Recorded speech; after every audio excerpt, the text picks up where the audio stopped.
to that channel, Dusty Page. I'm Julien. So for this video, this is not my favorite books of all time. We're going to be talking about my book babies. These are the books that hold sentimental value. It's like a book that shot an arrow and it's just stuck in there. Loving a book doesn't mean that it's a good book. It's not a book that I can recommend to you and tell you it's good, because most of these books aren't really good. They're mostly trash, and I'm trash for those trash. That's why there should be a dumpster inside a dumpster for my own personal space. There are a lot of people who judge you for loving books that aren't good, that you should only read books for the sole purpose of reading great stories. But no, sis, no. We read books for the sole purpose of entertaining ourselves. Fictional books are for entertainment. You can learn something from them, but also they're for you to enjoy. Because there are times where you're sad, and times when you're happy, and times when you're angry. You need it. I've already made this intro too long, so I'll just get into it.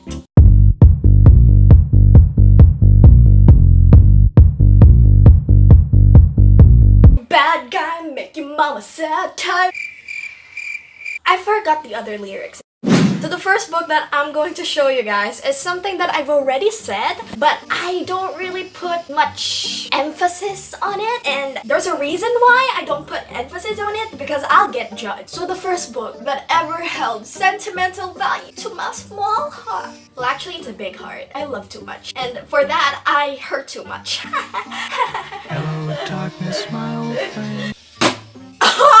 Oh, snap! Controversial! 12-year-old reading 50 Shades of Grey. That's why they shouldn't be published, because 12-year-olds pick those crap up. I know you're like, what? I can accept you reading this when you were 14, but 12? I was a kinky little 12-year-old. I'm just kidding. I was curious. I was in the point of curiosity. The point where I started cursing because I felt rebellious in doing it. The thing is, I read this before the movie came out. My sister had the books and my mom didn't know what it was about. So she was like 16 at that time, or 15. No, she was 15 when she read it. And she told my brother about it because my brother asked her about this series. And then I listened. She didn't tell us that there were like sexual scenes in it at first. And then my brother asked, how SPG is it? And my sister was like, maybe it's 40% SPG and 60% PG. And then she's changed that and said, no, it's 60% SPG.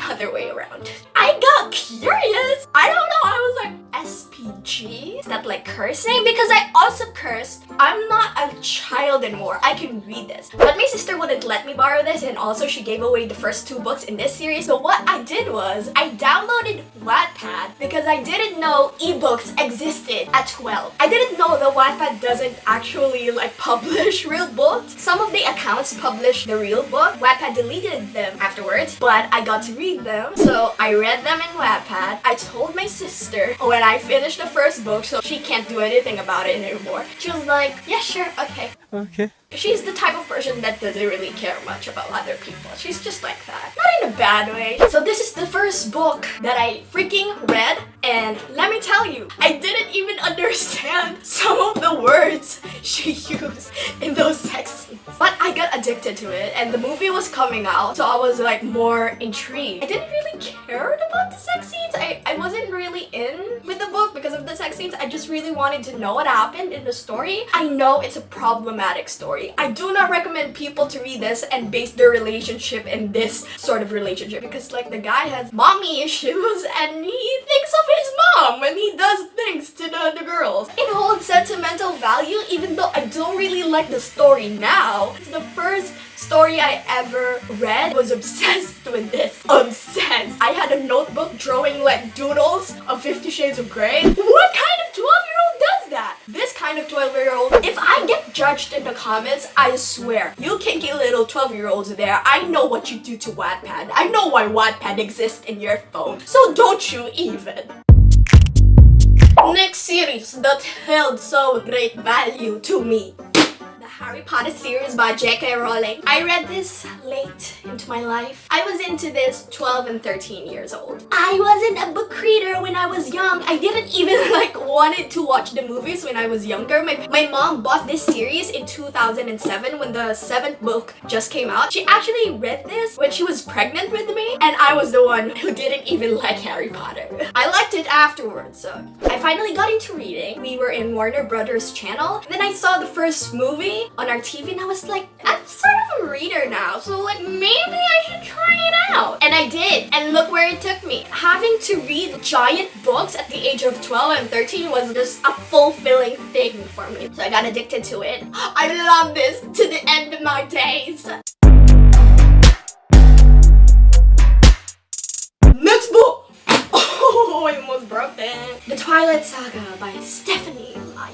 My sister was obsessed with these. She has been there since 2008. And, you know, 2008. I was like 6 at that time. I don't read books. I hate reading. Ew, words. And when I read Harry Potter, I was like, I'm never gonna read anything else. Nothing will like share the value that Harry Potter has in my heart. And then my sister was like, how about I read Harry Potter? Because she hasn't read Harry Potter. And you read Twilight. I love the movies, but I wasn't like into the idea of reading Twilight. But she was like, I'm gonna read Harry Potter and you'll read Twilight. And I was like, how can I say no to that? And let me tell you, I read Twilight and she didn't read Harry Potter. She got like up to chapter 3 and she stopped and she kept pretending like she was reading it so I would read this, and I did. And she didn't finish Harry Potter. If I didn't enjoy Twilight, I would have like smacked her face because I was, why didn't you read Harry Potter? Huh? She just doesn't like Harry Potter. She just doesn't. I don't know why, but every time I read the series at that point of my life, I always get obsessed with it. Like hardcore obsessed.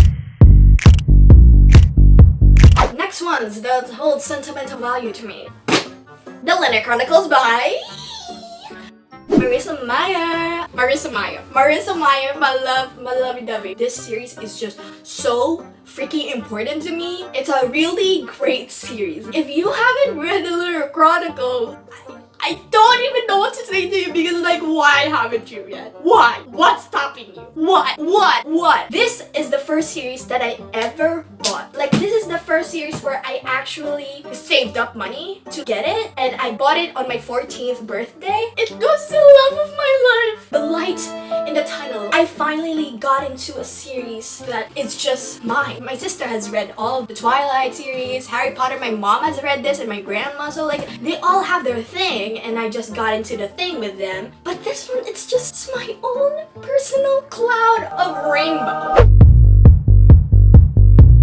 Next ones. Oh, I got them both. Sarah J. Maas books. These got me into the high fantasy. I raved about this so many times. I know a lot of people hate them. There are a lot of people who hate this, a lot of people who love them. It's 50-50 with both of these series. And I know, I understand. Now I don't really like A Court of Thorns and Roses as much as I used to. It's the first high fantasy I've ever read. A Court of Thorns and Roses and A Court of Winds and Ruins, but A Court of Mist and Fury is just amazing. After I read the first book, I got into this. It's a favorite of mine that I would always look into and be like, I love it! Even though there are no diversity in this, and some plot that I do not understand, but the magnet that I have in this book is just... Romance is a thing that I cannot live without. I'm a Libra. I need romance. Next one! Geekerella by Ashley Poston. Now this isn't really a big deal of a book to me, but this is the first contemporary I ever tried out, and I'm not into contemporary, especially when I got into Sarah J. Maas books. I was always like into high fantasy, dystopian, and all of that, but contemporary I never really wanted to try it out. But then I decided to at least try it once, and I did, and I got into Geekerella. I'm not gonna say that it is like a life-changing book, but it holds sentimental value because it's the first contemporary I ever read. So it was cute, it was funny, it was adorable. It was the first book where I actually read the acknowledgement, and also it is the first hardcover book I've ever bought. So those are the books that held sentimental value to me. I love these books. There are my book babies. I'll see you in the next video. Bye!